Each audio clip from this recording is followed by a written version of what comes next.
that you are currently thinking of. And it is just by fluke that I was leading in as a part of some of the research activities. I was also leading the impact evaluation of the Infosys Foundation projects.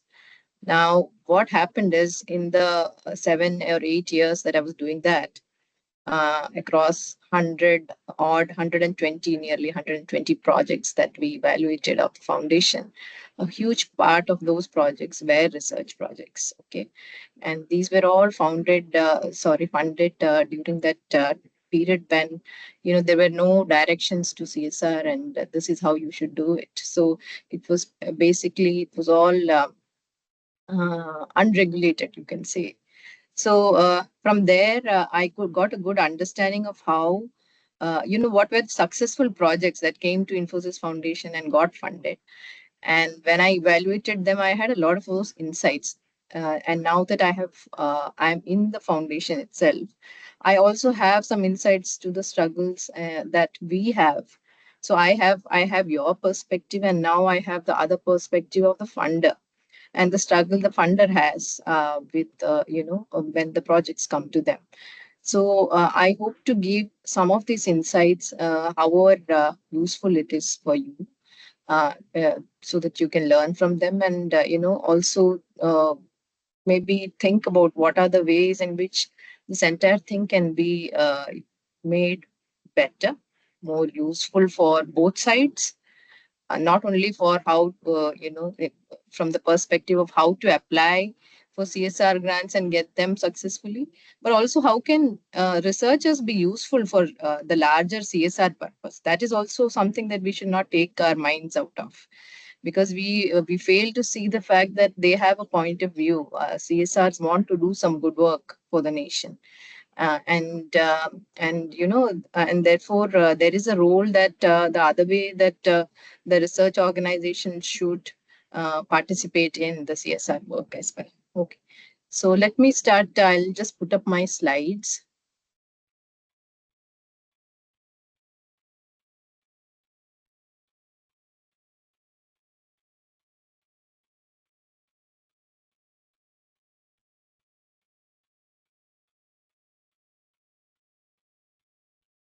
We can see them, ma'am. You can Yeah, just okay. put it in the I'll just slideshow put, mode. yes, I'll do that. Also, I'm switching off my camera so that I can speak Yes. more freely. Thank you.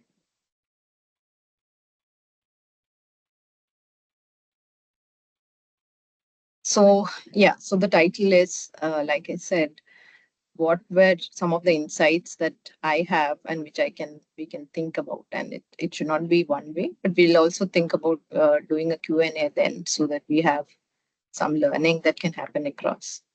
And then some thinking about what are the future directions it can give. Oh, start moving.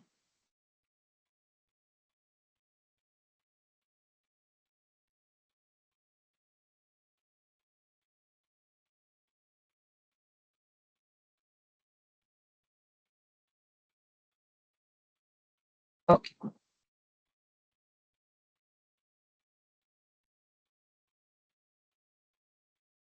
Yeah. So the way I've structured it is, I'll just take you through some of the previous grants that we gave out in the year from the year 2015 onwards. There were some research and development grants that were given.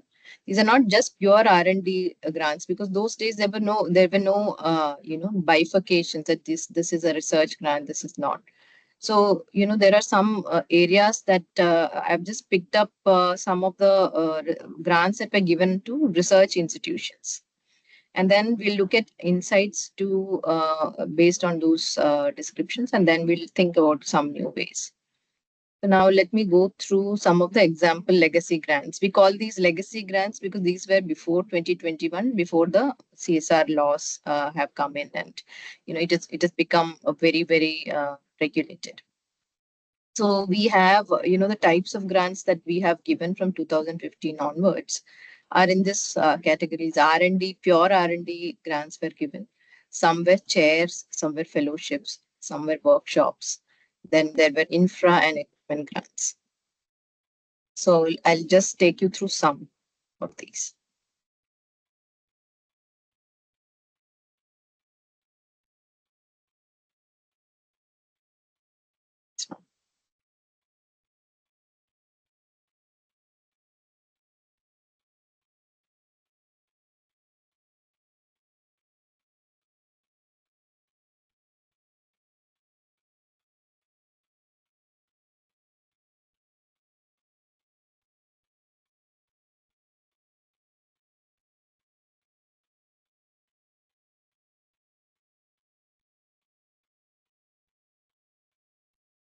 Manoj, it's not moving somehow.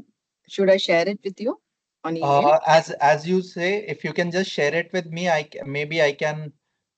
Yeah, you can project it. Yes.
Yeah, I've shared it, Manoj. Okay. So in the meantime, let me go back to Yes. while he shares. Let me just go back to my slides and try to get into the next one.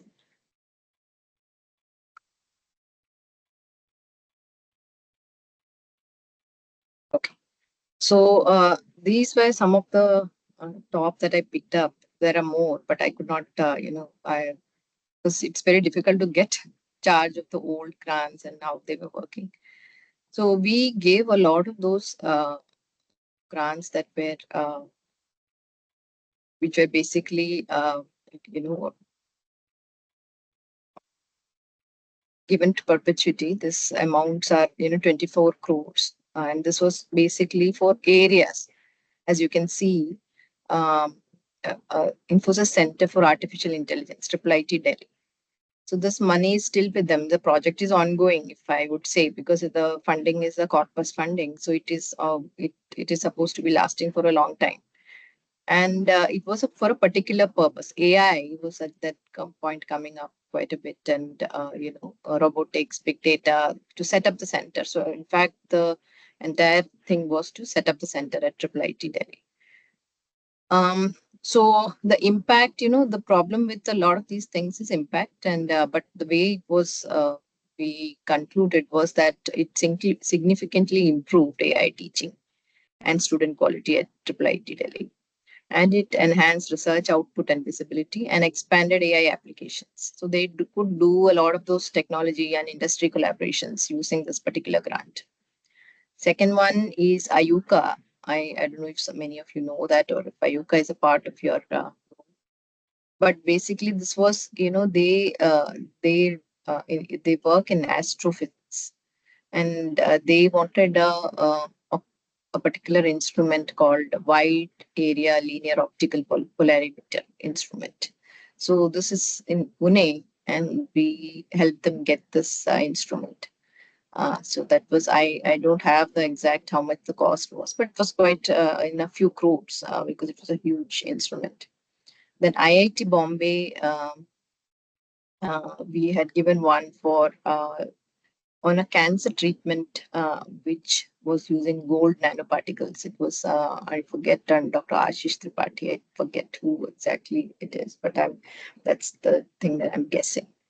Then with TIFR, we again, this was a corpus funding that we gave in 2015. And, which it was again for particular area for interactions with researchers. So this was again in 2015. And Institute of Bioinformatics based out of Bangalore. this was small.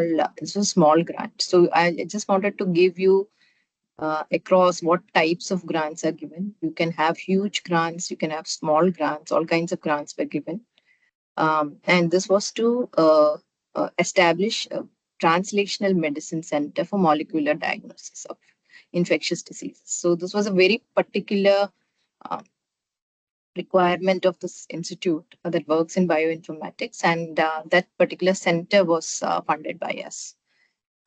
And of course, they had other fundings for the researchers, but this money went into, the group that, to get the reagents, get all of these things, attend, put up their studies, and so many things. They had other requirements which they were not getting funding from any source.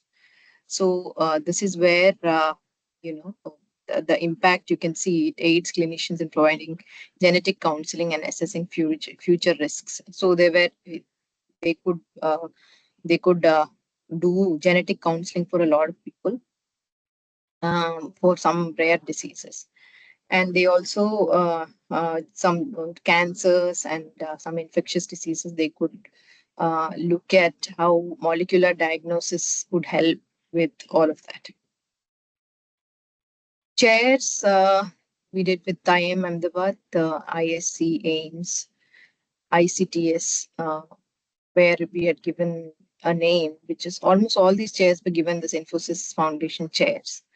Then there was ICRIER, Chennai Mathematical Institute, PHFI. All of these organizations have received the Infosys Foundation chairs, and they were usually the funding is around 4 or 5 years, or sometimes you can see IIM Ahmedabad is 25 years. Others, that is within that, it is within the corpus. But there are others which are for a very standard timeline of 4 or 5 years, and where these chairs function in these institutes. And chairs typically are taken from either some, Western university, or some of these chairs are Indian university, Indian chairs as well. Yeah, but really senior professors who have either retired or have moved to US or other places, but are willing to come back and do small, short stints in Indian universities. So these were the other that we did. And the fellowships we did again with Ayuka.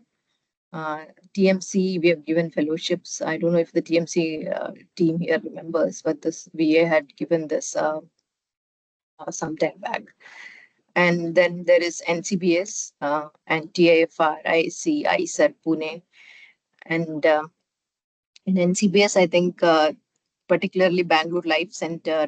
Again, these were all these fellowships were in particular to attend conferences and seminars. And TIFR, there was particularly one string theory seminar series, which was, group of, it's a particular group.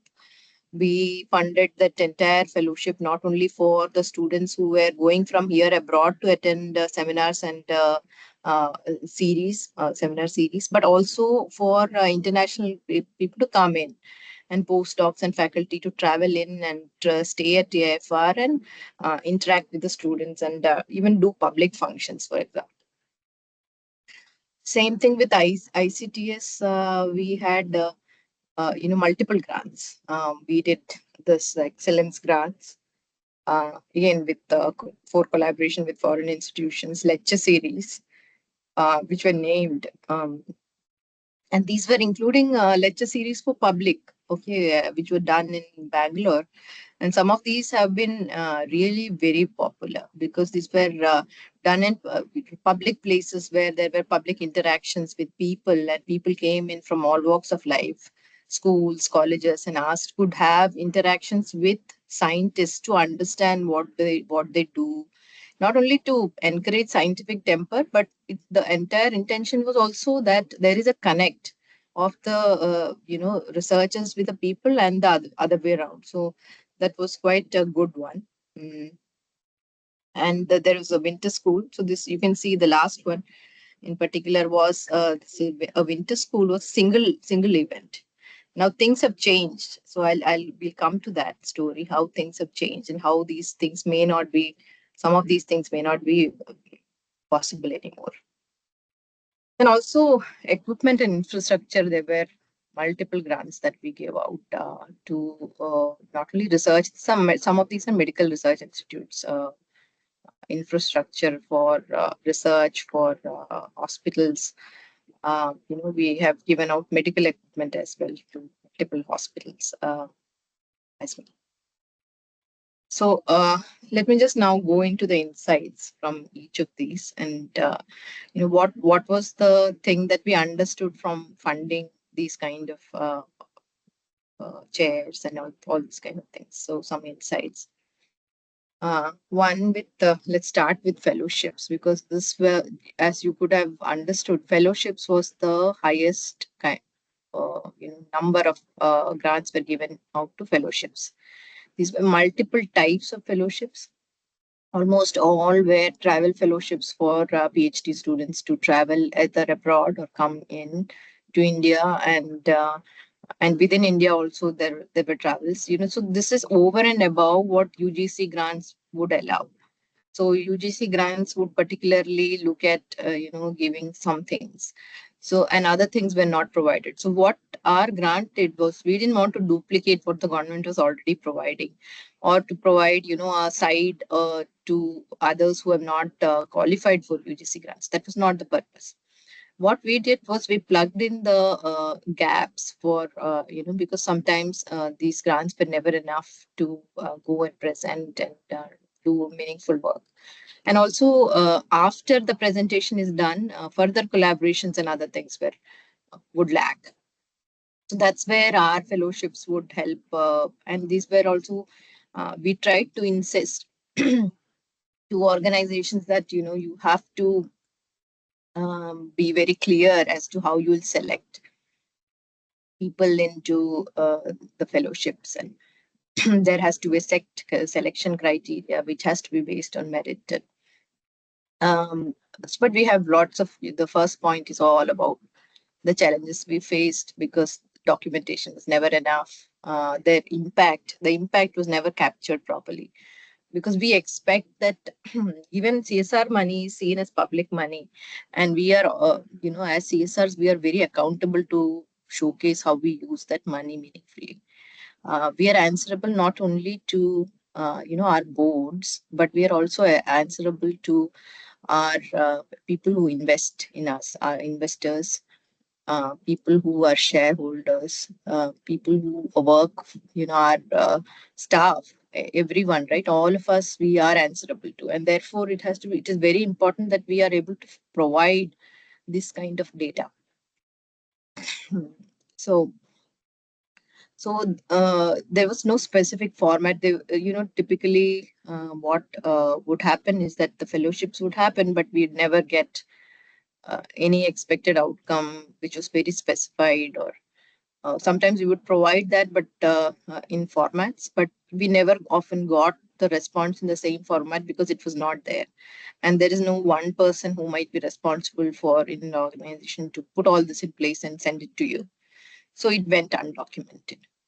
And so therefore, what was required in this case is that, accountability and transparency was very important. And impact has to be properly documented and given. What happened after the fellowship? Did you write a paper? What does the paper do? It should not be that, that's why I have put individual growth versus institutional growth. Is that what we found is that a lot of these fellowships, people prosper, they will go abroad, find a job there, and then just move. How did the CSR money or fellowship help? It helped the individual, versus the institution was just left behind. But we have seen in some cases it was so good for the institution, because what they did is, when they went there, the researchers could interact with other researchers abroad, high level researchers, and they brought those researchers, or they would join for a PhD program there, and their teacher would come down here to interact with the students in India, and that created a huge, wonderful institutional growth and opportunity growth, and also a name for India in research. So that is where we are looking at. It should never be confined to individuals. That's one insight that I have for this. So in terms of chairs, because sorry, okay, I think there was some, okay. Now for chairs, what we have also given out multiple chairs, and we also found that the chairs were useful, but there were some gaps, because there was integration did not happen. The institution knew that chairs was a solution, knew that chairs were useful, knew that this will improve the overall atmosphere of the institute and of research and quality of research and all of these things. Uh, and they did so also as well. So these were extremely chairs were pretty useful and high in impact. But there these gaps that I've put up, there were constraints in integration. The organizations, these because they were academic institutions, they did not think in advance how they will place, how they will utilize. There were chairs coming in. Um, um, there were, of course, the last one, if you see, it was difficult to find a chair for the place. Often it was advertised in multiple places, but it went vacant. It was very difficult to find the right person. Um, and in case they found also, they were, the person would come, they would be hosted, there would be all that, but the researchers never actually got to, you know, have very meaningful discussions with them.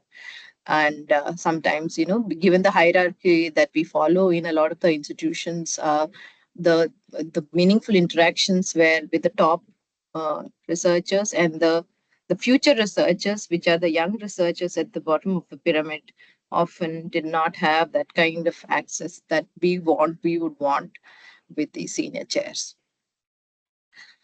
So some of the very useful models that people have followed, and flexi model chairs, and what they did is, you can come in only in summer. They gave a lot of flexibility to the chair so that you get the best. So see, in order to find the best person, you also got to be flexible. So let's say they want to come in only for the summer, that is, if that is allowed. And then you also can allow the chairs to have some interactions in online events and other things. And instead of making a full-fledged chair where the chair has to move to a particular location, let's say Chennai, which can be difficult for a senior. You're thinking about a senior career researcher. Why would he suddenly want to move to a new place? So you have to think about short visit chairs and those kind of things. And also, again, for looking at impact, one has to define these impacts really very, very carefully. Like, are you putting policy briefs, dialogues, books, papers, lectures, whatever this chair did, it's not as a part of his work, but as a part of the chairship that this person could bring to the institution. That is very particular, in particular, to be usefully documented and captured. R&D, there was you've already seen there was a huge this umbrella funding model where you would one wing was selected and then we funded all of that. Um, Again, all of this was by chance. So the first are the types of funding. Second points are all about what is kind of the insight that we got out of it. So umbrella funding, what happens is if you're picking a particular research wing or a research idea that gets funded, now the question is who takes this call, uh, which particular under one institution, if a particular area of interest needs to be funded, who takes this call?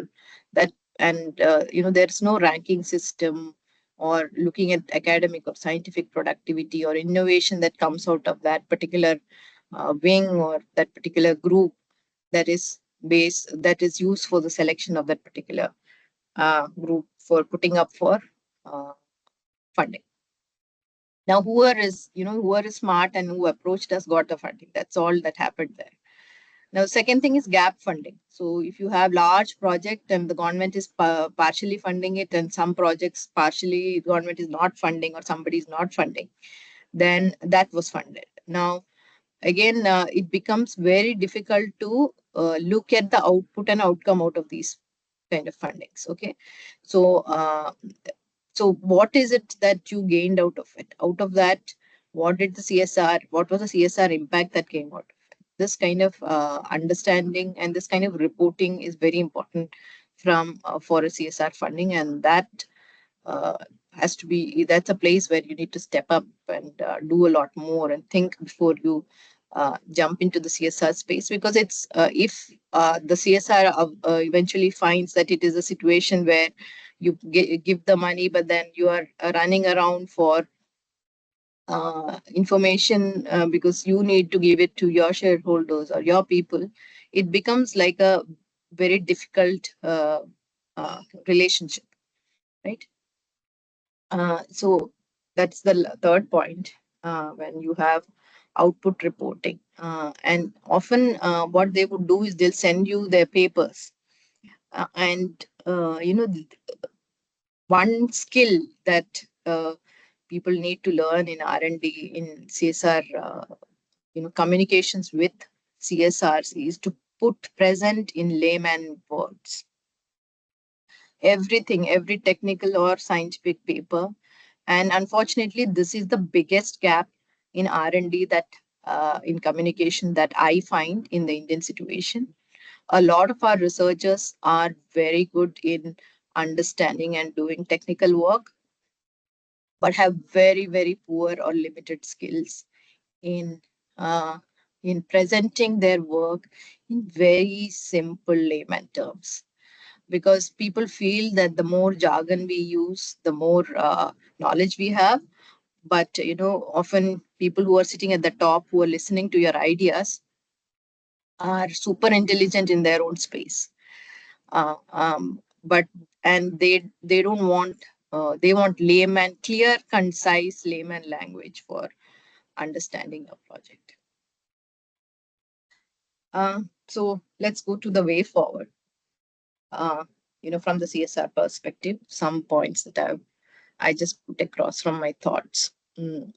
So corpus funding is not eligible anymore. This is something, I don't want to get into Schedule 7 discussion because I think a lot of people have already presented Schedule 7 to you. But corpus is no longer an option. A lot of our fundings to research was given as corpus funding. Now we are also thinking about how do we go and fund R&D if corpus funding is not possible. So there are a lot of CSR requirements that the R&D has to also, comply with. For example, I've just put an example of an application that I got a couple of weeks back, and which we had to reject because it was a single time event, and single time events are no longer allowed. So, and international participants are not allowed. So, only Indians are can be, benefited from the CSR grant. So the impact, though you will say that if I call in an foreign, PhD student as a exchange or whatever, or for a workshop, the impact is on the Indian audience that's going to listen to them. But again, under the rules, the money cannot be the one of the impact is for the person who's coming from abroad. So that's also not allowed. And there is, when you're looking at operational cost expense, there is a cap. Capital expense for equipment, what happens is a lot of people will not allow you to purchase it because there's a lot of things that happen at the back, and with lack of transparency and other things, that now procurement is done centrally. If you give the list to the donor, they'll purchase it for you.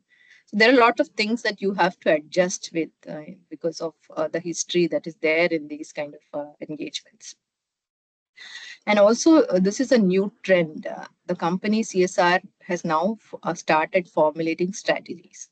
Now, everywhere I know in CSR, everybody now is, into strategy building, and they are not into doing piecemeal things. They want to have like a roadmap for 5 years or 10 years, and they select sub areas within, let's say, mother and child health or TB, HIV, cancer. In health or in sustainability, they'll say, okay, we'll do tree plantation or conservation, whichever it is. So they'll have a particular within an area, they will have a sub area, and they'll make like a way forward for, they'll make a plan, a strategy for 10 years, maybe 5 years. And they will have implementation partners in mind and targets for impact. For example, I want to reach out to so many, I want to reduce the maternal mortality in this particular geography by this much. And so geographies also comes into play. So one has to think about how can an R&D somehow plug into the strategy. You have to make yourself an implementation partner or something with a larger thing in mind. Or for example, if it is cancer, as is an area that is of interest to a particular organization in CSR. That all those interventions, all those R&D that you have planned in cancer can work in tandem with the organizational strategy and with the implementation partner that is doing those pieces, so that then so they start seeing you as one of the people within that, rather than you come in a silo with your own geography, your own agenda to do it, and then you're not kind of wanting to be a part of the whole ecosystem that they are developing. It often doesn't fit, and then they'll say it'll be easier for them to decline rather than try to fit you in. So that you have to have that kind of open mind to kind of try to fit yourself into the ecosystem that they have built. So how do you get to this? How do you get to know what is a CSR thinking? So one way to do it is all available publicly. They are supposed to put their annual policies on their website, or you have to get and a lot of these CSRs also work with government institutions, government bodies, all of this. And they again are so there has to be a way in which the R&D can also get into this. There is an end-to-end solution, right? Where you are thinking CSR will do a little bit of work, the government is doing in some areas, the CSR is doing in some areas. Somewhere in some places they have a very good relationship with each other. In some of these areas, especially if you're looking at developing new innovations, government institutions work very closely with CSRs. Now, not government institutions in the sense that R&D institutions, there are other institutions of government that might be working in the space of development. So like incubators, there are incubator organizations that you might have a product, you might have a incubator organization that works with the government or with CSR. So there is a way in which the incubator organizations also can. So, you have a solution. There are multiple people with the same solution, believe me. And there are incubator organizations that come to us with these similar kind of, there will be hardly any difference in the solution that you're bringing in.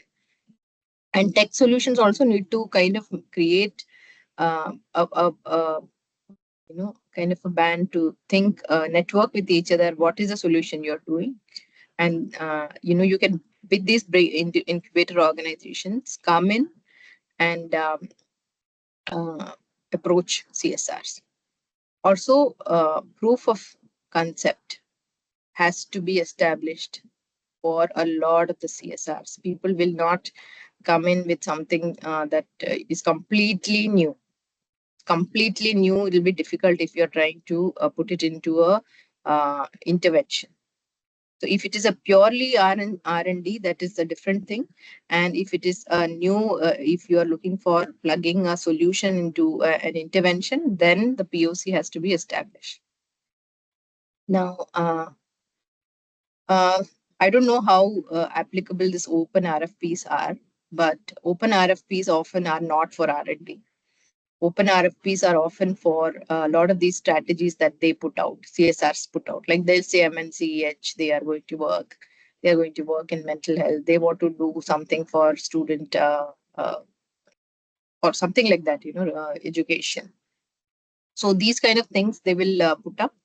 But if you have an access to open RFPs, and you have of organizations that will be plugging into these open RFPs, there is a way in which your solutions, your tech solutions, R&D, some of the work can be done in conjunction with some of these organizations.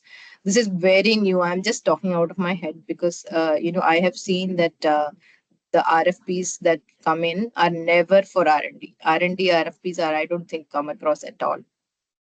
Then there is also social awards. Like we have Arohan social awards, which happen every 2 years. This is an example from a foundation.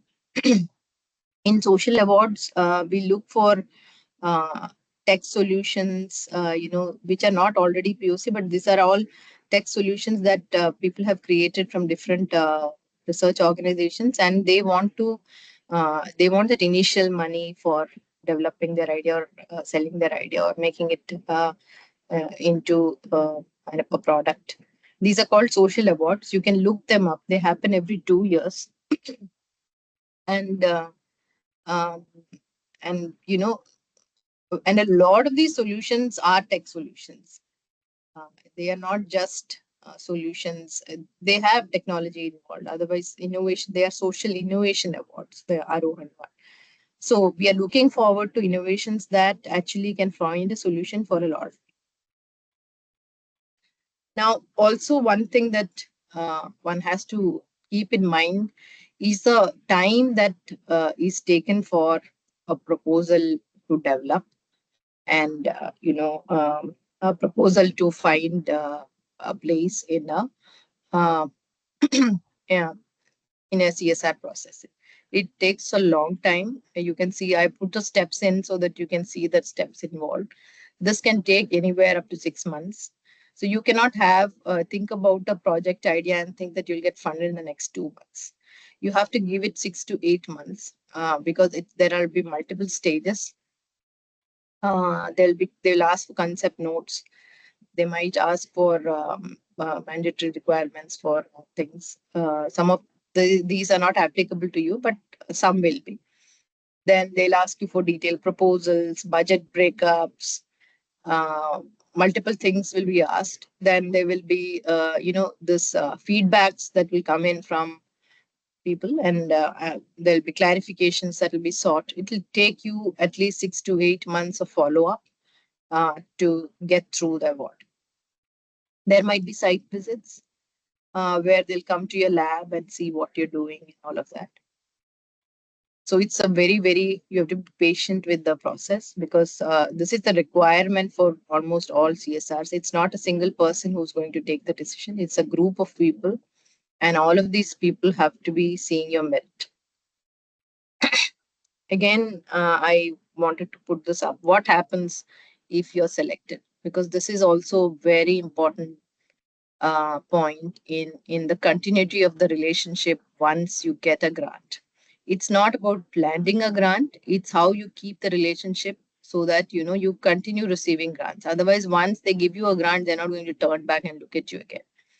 Because what happens is there will be an ongoing process. There will be quarterly reports, annual reports, impact assessments. There will be a third party that comes in at 1 year after completion of project, and all documentation of impact has to be made because these all go through audits, multiple audits, because of the money that has been transferred. And information is required in a very, very structured manner. How many people were there, how many people were used it, how many, who traveled, how they traveled, so many things like you require for the government grants. You also require for CSR grants, but they also look for impact and other things. And if you have, if you get OPEX of operational expenses, it is for the project period. But if it is for something else, like an equipment that you want to source through a CSR funding, till the lifetime of the equipment, which might be 5 years or 10 years. Um, for the lifetime of the equipment, you have to keep reporting. Annual report, quarter report, how many people used, what was the impact. This kind of reporting has to keep on happening through that period. So that's all I brought with me in terms of what it was quite. I think I rushed through a lot of the slides, but in case you have any questions, then I I'll think you can keep the presentation on, ma'am, because I think there are many questions from the presentation itself, yeah, which I think participants would like to get it answered from you. sure. Second, I just wanted to ask, you mentioned about this Arohan Social Awards, but Yes. doesn't it qualify as a one-time event, or let's say repeated? If it happens on a periodic basis, it doesn't qualify for a one-time event. Are No, awards no, allowed under CSR no, for no, no, annually? no, no. Same. This is Arohan Social Awards is an awards that we do. So it's an award. It's not an event. It is you apply for your innovation. You have to apply for your innovation in the awards category. There'll be multiple people who ideas, innovations that can be presented. And then from the applications, a smaller set is taken, and then only some of the shortlisted people will come and present their innovation, and they get an award. So the social award is not the grant. The grant will be given to the individuals who win. And the grant is given for the initial expenses for further refining their product and making it putting it up for, or increasing the reach, or working with the government to kind of expand the reach in rural areas, so something like that. So it is not the social the event that is funded here. It is the innovators of or the ideas that will be are given the award. Now, I'll request participants who have questions may raise their hand and we can take questions one by one.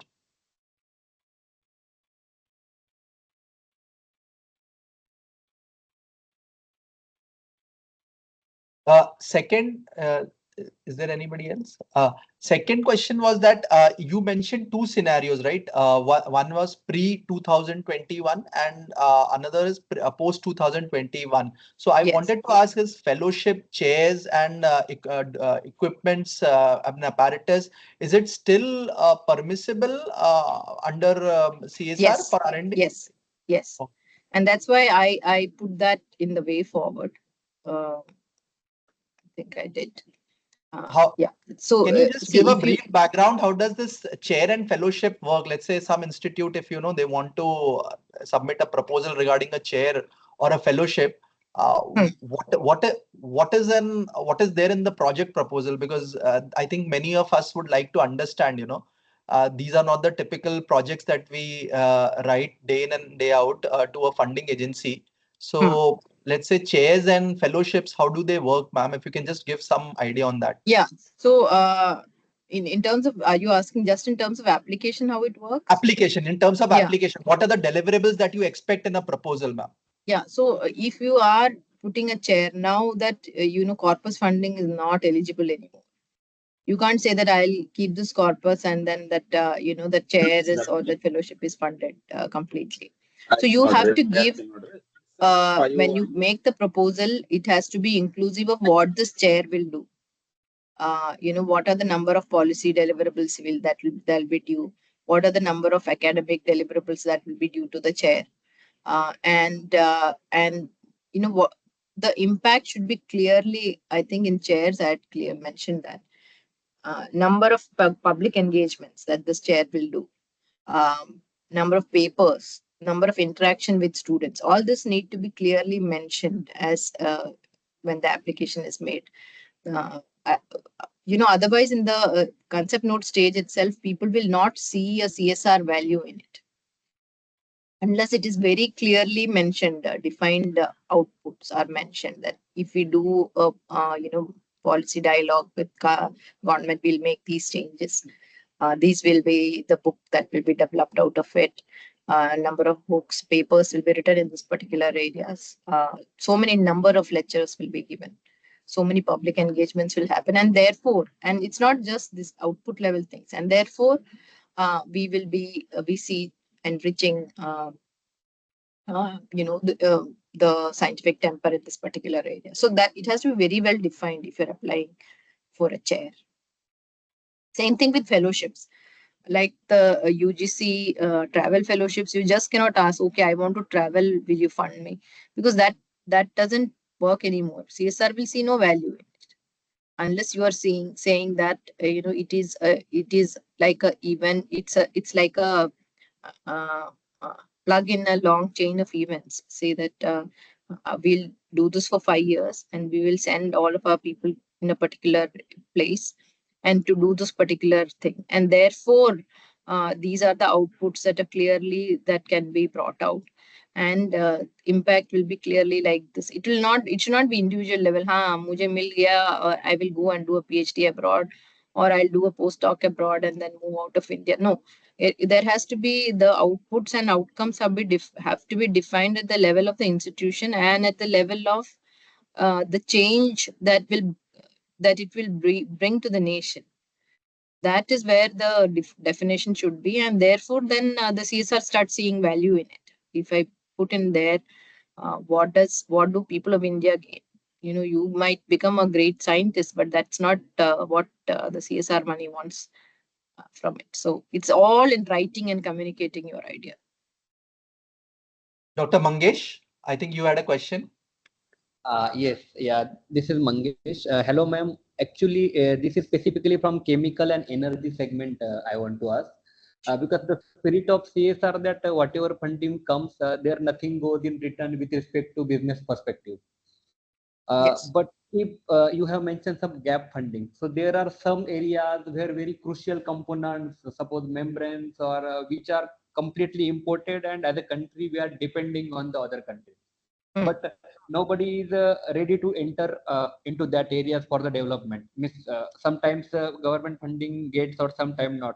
So if such a center of excellence or development of such a specific products, so can that gap funding can be utilized? And once that product it is developed, so is there any possibility for it can be go for commercialization for the Indian industry?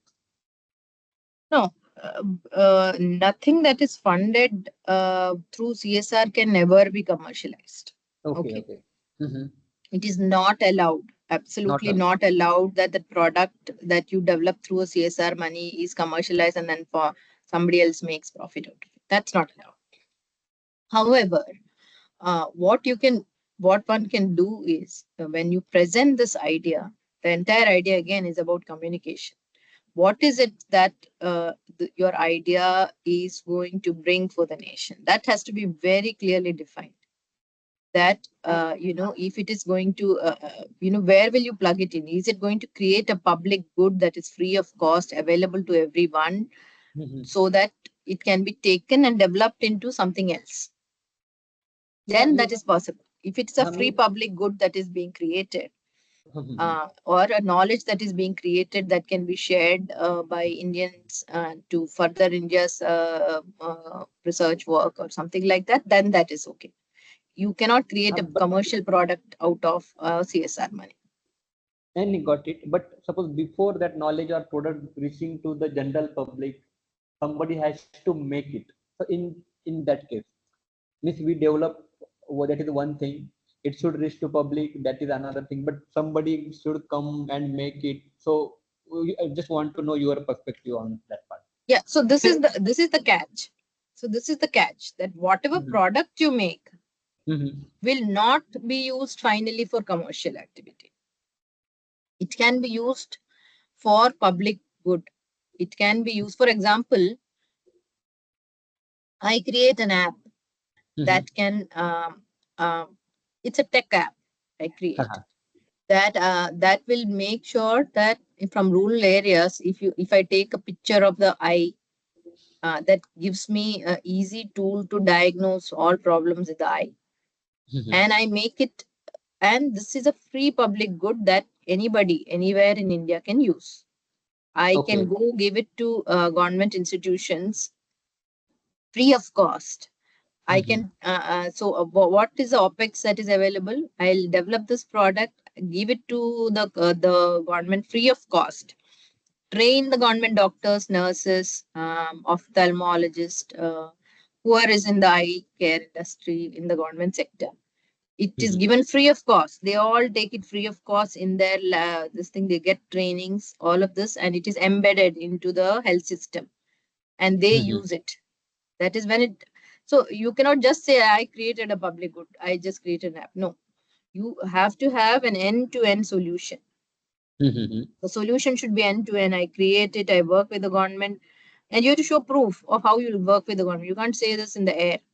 You have to Right. have a memorandum of understanding with the government that if I create this, I will come back and I will do this with the government of Odisha in this particular area. And it will benefit so many people whose eyes will all be, triaged. We'll diagnose it. We'll connect them to the nearest eye hospital, and this will be done. So end to end, the solution has to be pretty clear. But And but like yeah. yeah, please go ahead. So it is all about communicating. It's all about communicating and having a larger vision.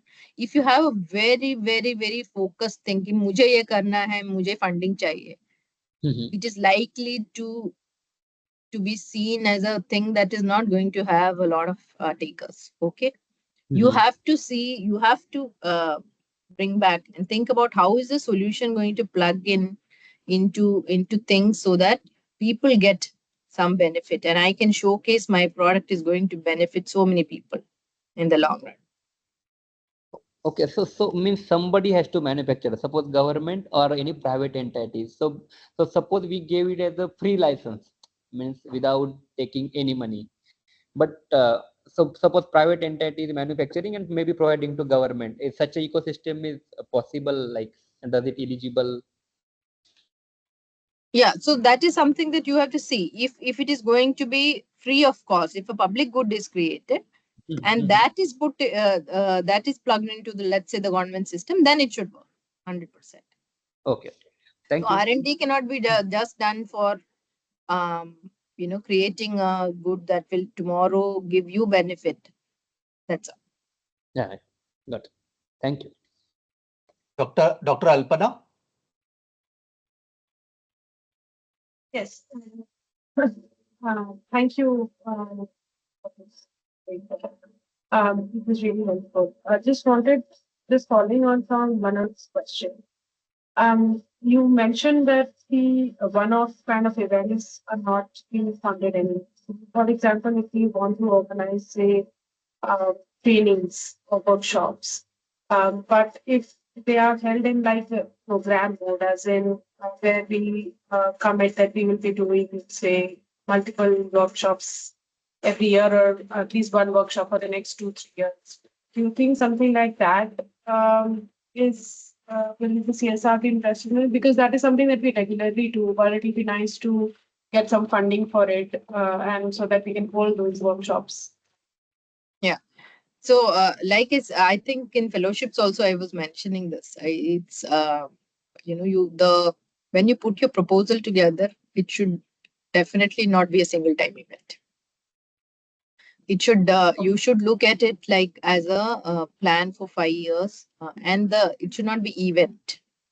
The should not be showcased as event. I want to do this event, therefore fund me. Should be put as a program for a particular thing that you will do for particular purpose, that the outcome defined has to be that these students will reach a particular caliber in a particular area, and the outcomes defined can include number of papers they will publish, number of seminars they might attend, number of collaborations that they will do, and somebody has to be answerable to this.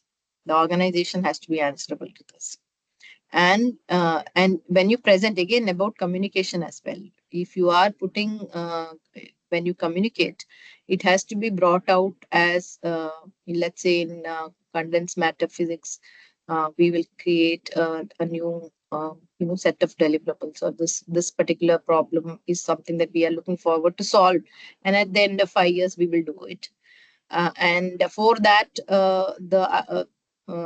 we are going to do a series of things across many years.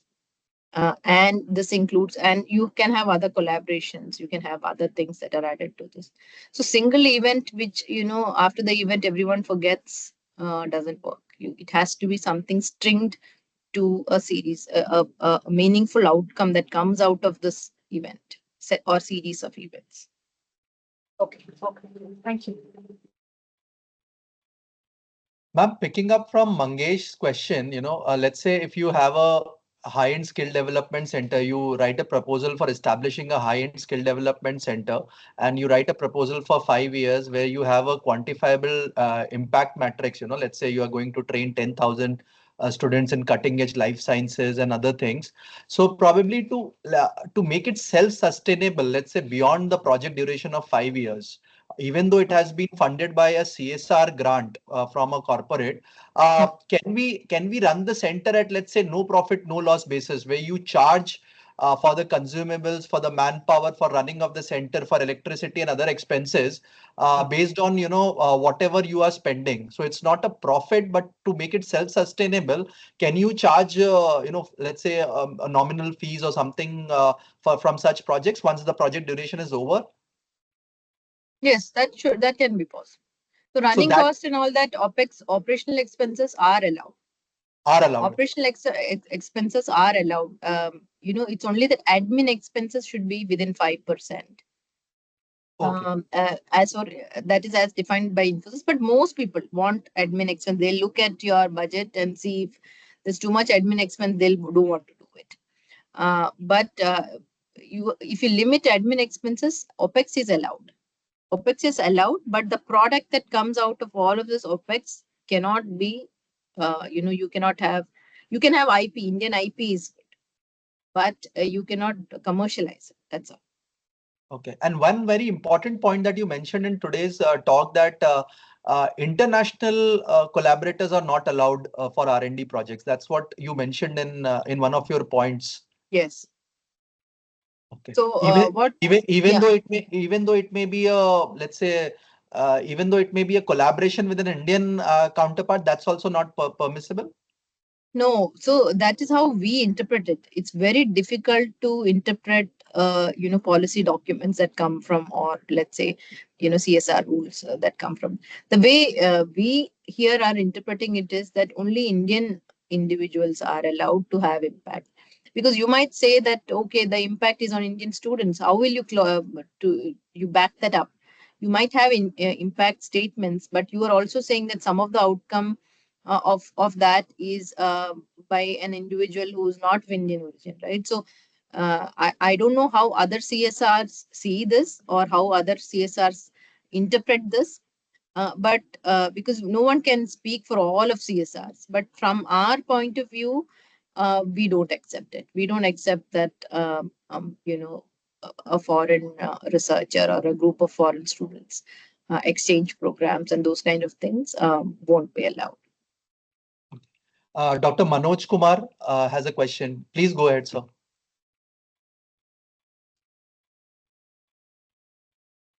Please unmute yourself, sir. Thanks, Dr. Sapna. It's really a wonderful talk. I really enjoyed. I have a couple of questions. The first one is that, along with Dr. Manoj's question, that if some infrastructure or equipments are purchased under the CSR funding, after that duration, will that infrastructure funding can be utilized for some commercial activity or the research which can have commercial value? So okay, Manoj, did you hear that? Yes. To put this into perspective, what he's asking is, let's say if you fund for some infrastructure creation, at the institute through CSR grant. So once that facility is established, and tomorrow, let's say a private player wants to come and use that facility, can we, can any sort of revenue earned through that facility? That's what he's asking. No, the equipment cannot be used. The equipment has to be used by the government entity who we bought it for. But The equipment. just a point over here. Let's say, during times of COVID, in the northern part we did not have many BSL-3 facilities, right? Now probably if a corporate tries and funds such a facility, which is like a pressing need for tackling future pandemics, uh, uh, you know that facility is created, but to have it running on a sustainable model, you will also invite other players, Indian players, to use that facility and get their test done at subsidized cost. So probably in a way it will have a cascading effect on the cost structure of that pharma company, or that startup or that MSME. So how does this both things, this is like a catch-22 situation. Yeah. So let me just try to take the example of that COVID situation. So we created a lot of oxygen plants, something or the other. We did a lot of work during COVID, with the governments. Now, tomorrow we know when we create some an infrastructure or equipment, we get it for government or autonomous bodies, precisely because of this. So that we know that they will use it for their patients free of cost. We know that they will use it for creating things which will be available to public free of cost. Now, our problem is if it tomorrow a private entity uses it, will they charge people for using our equipment? They are doing something with our equipment, and that is a private person. And then tomorrow he charges people. That's not allowed, because whoever uses the equipment, the service has to be provided free to patients. It has to be free to patients. Why would otherwise we fund it? So if it is an equipment that is creating a research and development of a particular product, that product has to be eventually be made available free of cost to people. You mean to say that even if after the project is over, that infrastructure, anything outcome coming from that infrastructure cannot be monetized? Yes. Okay. Another question is that when the projects is being submitted, so what about like an individual PI and the multi PI from the same institutions, or the multi-institutional projects? So which are preferred to solve a particular problem in healthcare? No. Multi-institutions. Always, if rather than a single institution, there a multi-institution solution is might always be better, because you might wake up. Different institutions might come up with having different strengths in areas, right? So some institutions that is based out of Delhi, or have a lot of policy connect, or have a history of having high levels of policy advocacy, and an institution that is, let's say, very good technically, and or something like that. You need to look at strengths and strengths of different institutions for that kind of collaboration. It's always better to have multi-institutional collaborations. Okay. And also government collaborators within that, incubators, government collaborators, all of these people. Okay. Dr. Kamlesh, you have a question? Dr. Kamlesh? Dr. Kamlesh Jangid? No, it was just a mistake. Okay. Okay. So I think there's one question in the chat box. Let me just put it up to you. This is from Dr. Linta Vincent, from IHR Bengaluru. She's asking, when can we submit the proposal? What is an ideal time frame to submit the proposal? Yeah, so for most CSRs, the CSR money in their kitty comes in April, in the new financial year, because they get to know what is the 2% of the profit that they have to use from their activities, and that comes into their kitty in April.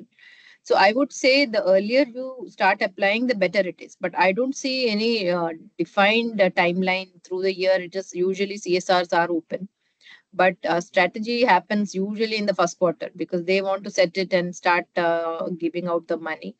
By the last quarter, if you're applying, that will go to the next. That'll usually go to the next financial year.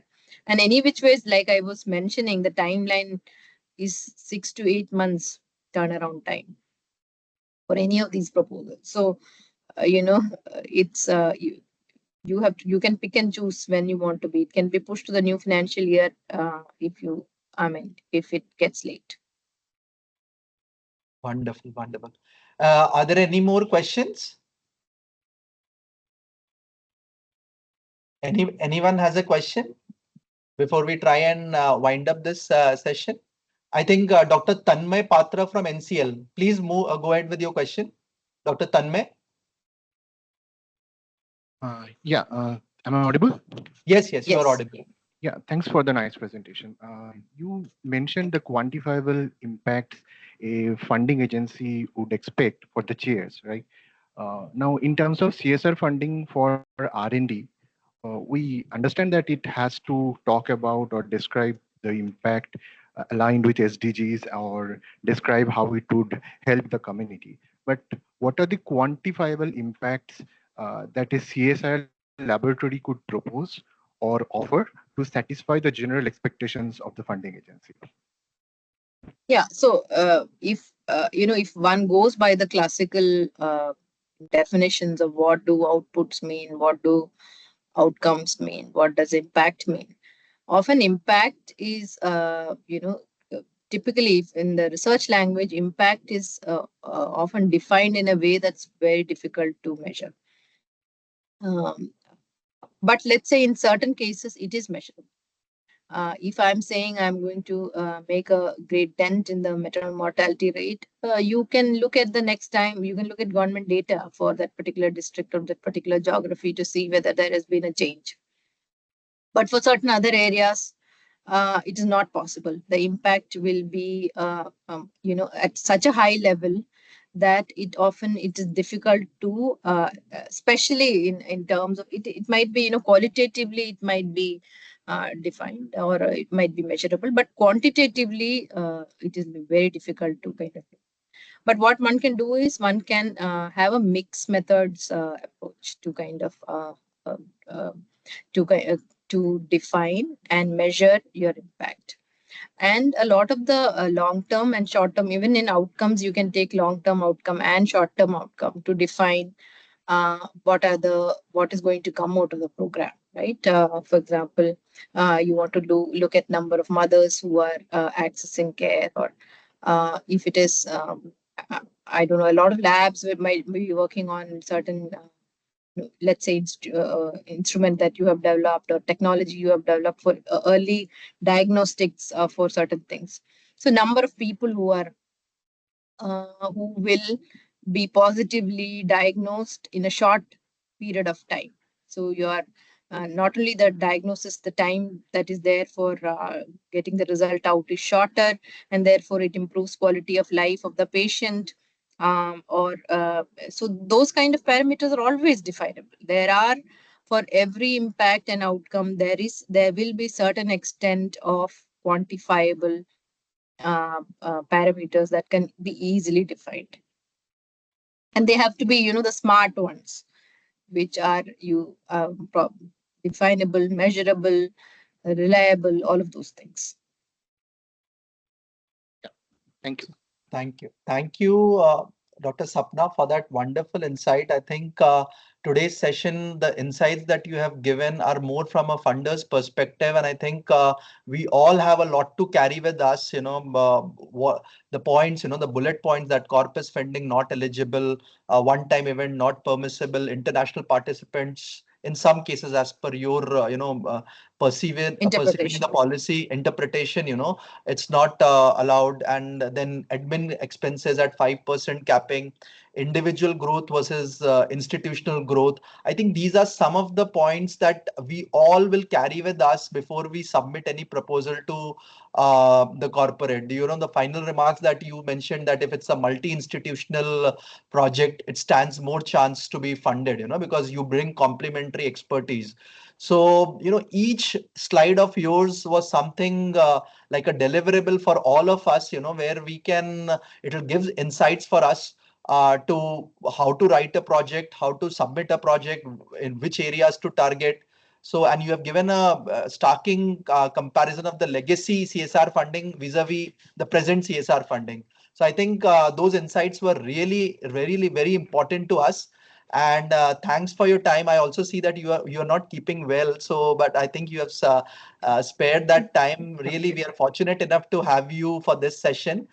Before we say a goodbye, I will hand it over to our head project management and business development, Dr. Manoj Kumar, for his final remarks. Over to you, Dr. Manoj Kumar. Please unmute yourself.